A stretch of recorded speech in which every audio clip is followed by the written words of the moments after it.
উচ্ছেদৰ পূৰ্বে উৰিয়াম ঘাট এৰিছে বহু পৰিয়ালে। দোকান বজাৰত নিজেই তলা মাৰিছে ব্যৱসায়ীয়ে।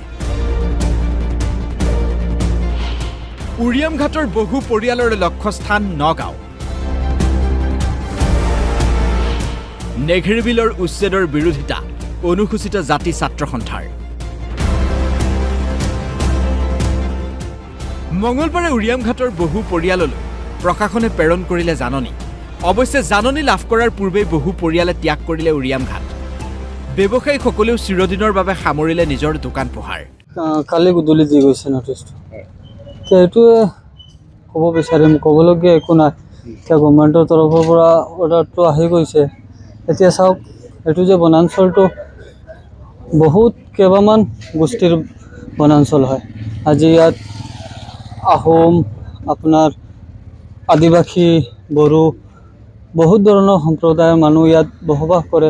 আজি যেন মাইনৰিটি মানুহক চাই যে উচ্ছেদ কৰাটো, এইটো অসমৰ এটা ইতিহাসত লিখা থাকিব বুলি আমি মানি লৈছোঁ। এইটো বৰ্তমান ৰাষ্ট্ৰীয় ঘাইপথত উৰিয়াম ঘাটৰ পৰিয়ালসমূহৰ বয়বস্তু কঢ়িওৱা বাহনৰ দীঘলীয়া শাৰী।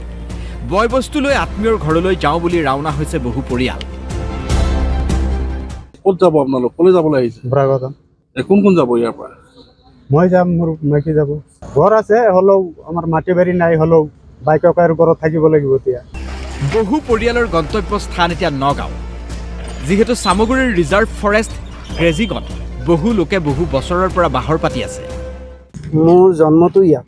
মই এতিয়া যাম মানে তেনেকুৱা বন্ধু এজন আছে, যেনিবা লগৰীয়া চিনাকি, সেই বুলি মানে চামগুৰিলৈ গৈ আছোঁ। আহিছিলে ক'ৰ পৰা?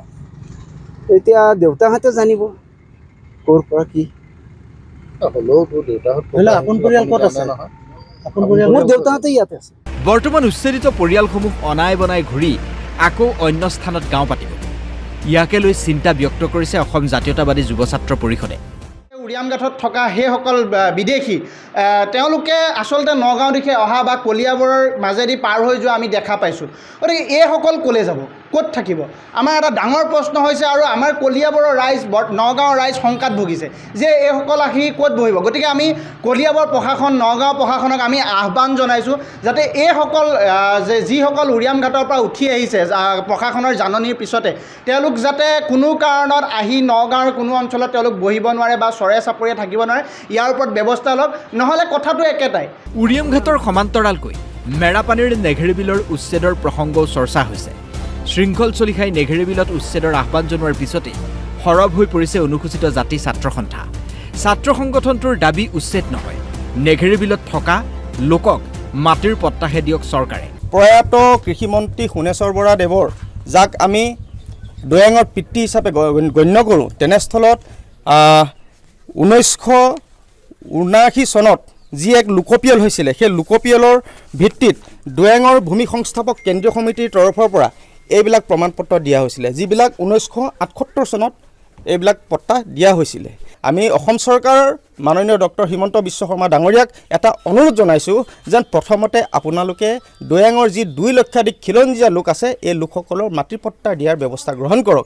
সৰুপথাৰৰ পৰা অৱনী শৰ্মা, কলিয়াবৰৰ পৰা আশিষ কুমাৰ শইকীয়া আৰু চামগুৰিৰ পৰা হেমন্ত শইকীয়াৰ সৈতে মেৰাপানীৰ পৰা দীপু মেছৰ ৰিপৰ্ট, DY365।